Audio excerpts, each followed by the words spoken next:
Story title: The Cunning Hare and the Greedy Crocodile. Once upon a time, in a lush forest in the heart of Arewa, there lived a clever hare named Zaki. Zaki was known far and wide for his quick thinking and smart ideas. He was small but very brave, and no challenge was too big for him to handle. He lived happily in a cozy burrow under a big, shady tree and spent his days hopping around the forest, gathering food, and playing with his friends.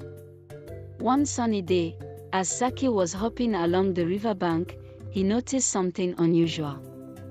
The river, which was usually clear and full of fish, was murky, and there were no fish in sight. Zaki knew this was strange because the river was the main source of water and food for many animals in the forest. As Zaki was thinking about this strange sight, he saw a group of animals gathered by the river. They looked worried and frightened. Zaki hopped over to see what was happening. "What's wrong?" Zaki asked his friends, the tortoise, the antelope, and the squirrel. The tortoise, who was the oldest and wisest among them, spoke first. "Zaki, we are in trouble. The river has been taken over by a greedy crocodile named Jaden. He has scared away all the fish and refuses to share the river with anyone. He says the river belongs to him alone." The antelope added, "We are all afraid to go near the water. Jaden has sharp teeth and a powerful tail. If anyone tries to drink from the river or catch fish, he chases them away or worse." Zaki's ears twitched as he listened carefully. He knew that without the river, the animals in the forest would not survive. They needed water to drink and fish to eat. Zaki also knew that he had to come up with a plan to outsmart the greedy crocodile and restore peace to the forest. "Don't worry, my friends," Zaki said confidently. "I have a plan. But we must work together to make it work." The animals looked at Zaki with hope in their eyes. They trusted him because they knew how clever he was. Zaki told them to gather all the animals in the forest for a meeting that evening. They needed everyone's help to carry out his plan. That evening, as the sun began to set and the moon started to rise, all the animals of the forest gathered around Zaki's burrow. There were elephants, monkeys, birds, and even the tiny ants. Everyone was eager to hear Zaki's plan. Zaki stood on a small rock so everyone could see him. "My friends," he began, "we all know that Jaden the crocodile is greedy and wants to keep the river all to himself. But together, we can trick him and take back our river." The animals leaned in closer, curious about Zaki's plan. "Here's what we'll do," Zaki continued. "Tomorrow morning, I will go to the river and challenge Jaden. I will tell him that I know a place where there is even more water and fish than in this river. But to get there, he will have to race me. While Jaden is busy trying to beat me in the race, you all must prepare a trap for him.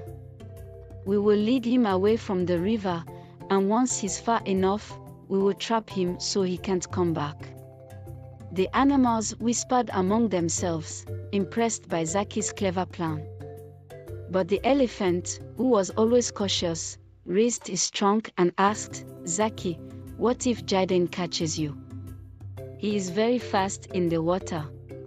Zaki smiled. "Don't worry, I have a trick up my sleeve.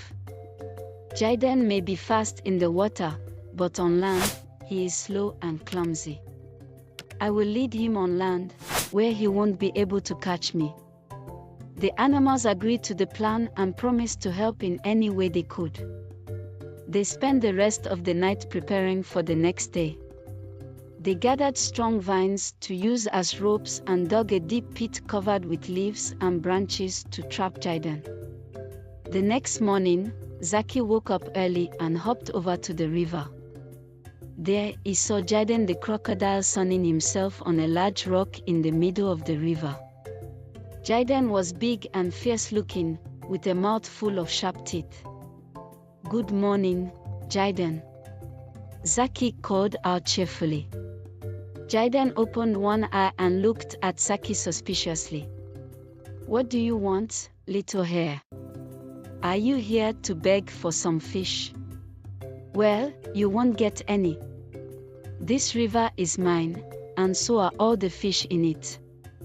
Zaki laughed and shook his head. "Oh no, Jaden, I'm not here to beg. In fact, I came to offer you something better.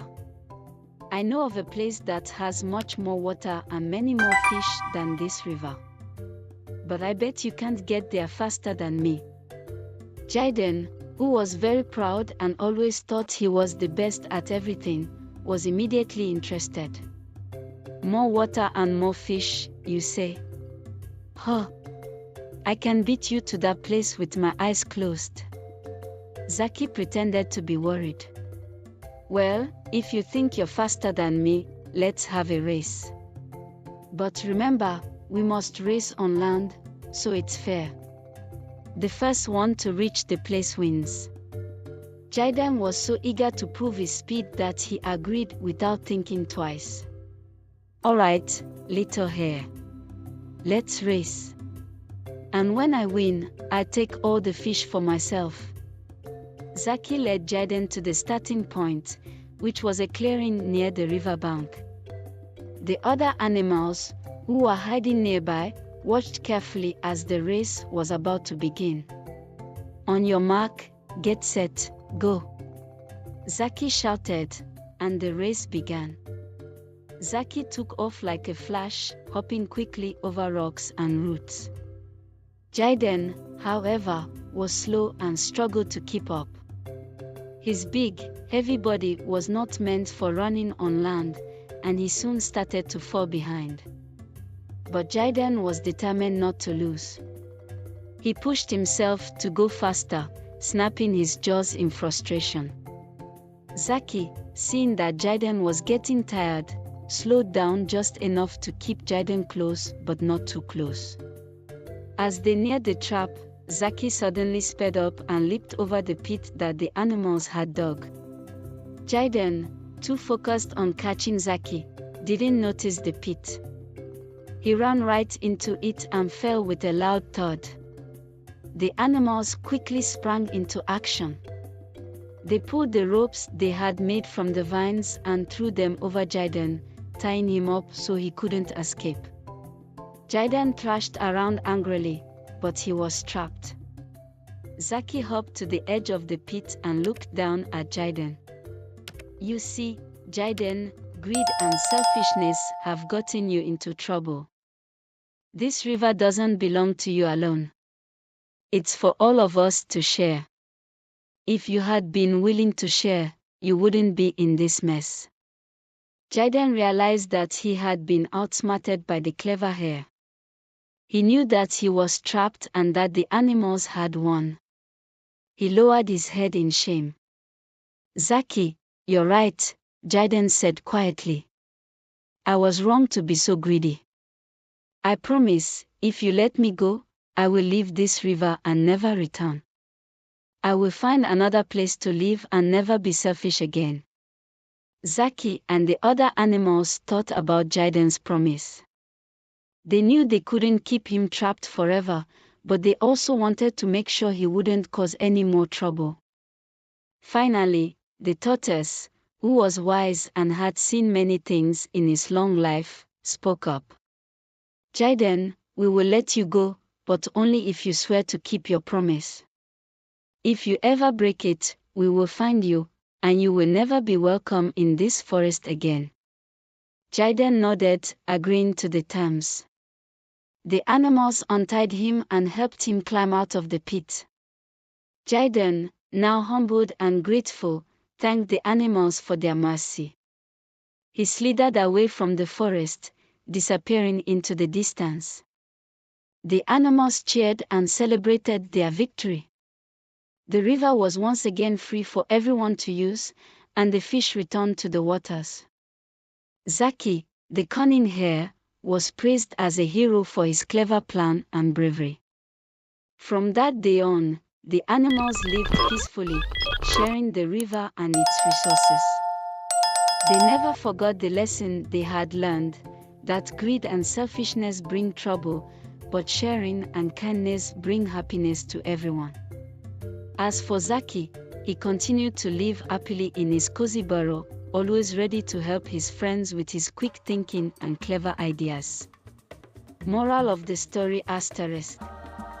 The story of Zaki the hare and Jaden the crocodile teaches us that greed and selfishness can lead to trouble, but when we share and work together, everyone benefits. It also reminds us that being clever and using our minds can help us overcome even the biggest challenges. If you enjoyed this story, don't forget to like the video and subscribe to our YouTube channel, Folktales of Arewa, where we share more captivating stories that teach valuable lessons and celebrate the rich culture of Arewa. See you in the next story.